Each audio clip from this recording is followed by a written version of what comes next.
America's Cup, Peter Burling and fellow skippers back female involvement in future regattas. Peter Burling: women in our sport are become a lot stronger, it's definitely a possibility. Peter Burling and his fellow America's Cup skippers have thrown their support behind future female involvement in the contest for the Old Mug.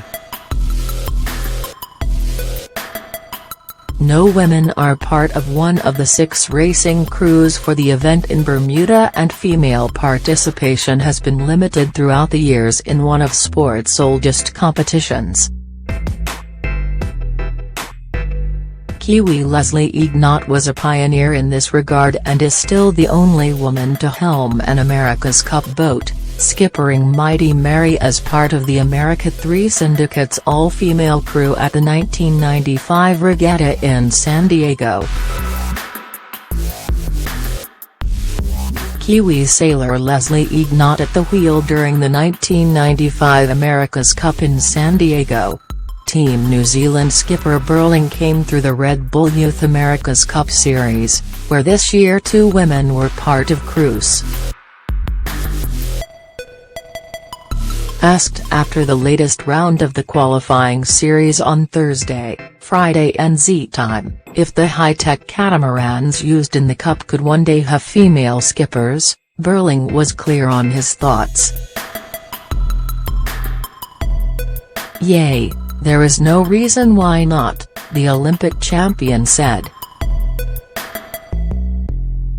"It was amazing opportunity we got last time through the Red Bull Youth America's Cup, but a lot of the hard work you do is also through Olympic and other circuit sailing. Women in our sport are become a lot stronger, so it's definitely a possibility. The strength required to power the modern-day Cup machines is often referenced as a reason for the lack of female involvement." Skipper of the British Challenge, Sir Ben Ainslie said there was no doubt the boats were really aggressive and very physical to sail. However, the multiple Olympic champion added that did not mean women could not be part of the action. "Certainly helming these boats is not about strength, it's about accuracy, your training and focus. Absolutely, women could be involved, why not?" The other skippers who raced on Day 5, Oracle's Jimmy Spithill, Team Japan's Dean Barker and Team France's Franck Kemas, all gave their support to the statements made by Burling and Ainslie. Another major sailing competition, the Volvo Around the World Ocean Race last year announced new rules limiting the amount of males on a team and giving mixed crews an advantage. Teams are allowed a maximum of 7 males, but every other allowable combination involved women.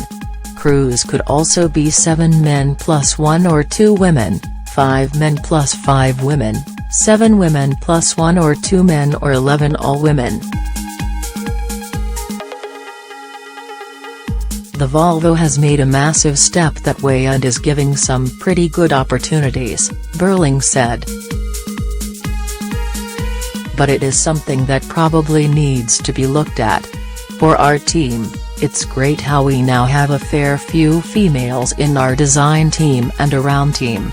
5 of the 91-strong staff of Team New Zealand are female."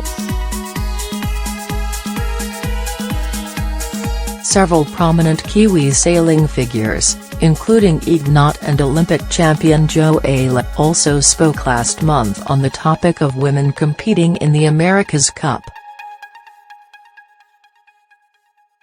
Speaking to Radio NZ, Ignat said women were at a disadvantage with the power required by today's boats, but was unsure about the Cup making rule changes similar to the Volvo Ocean Race.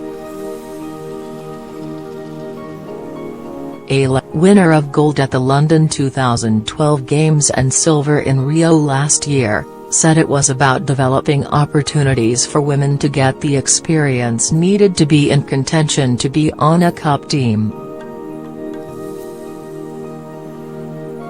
Obviously in the Olympics there is a mixed class and most of the guys in that class have stepped into the cup, so I guess women just hope there will be the same pathways for them, especially if they drive boats really well and proven they can compete, she told Radio NZ.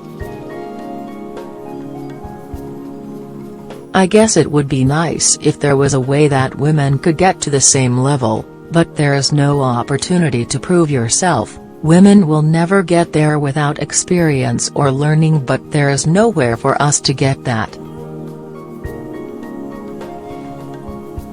Team New Zealand performance coach Murray Jones said the greater number of women taking part at Olympic level meant more chances for women to compete in the cup itself.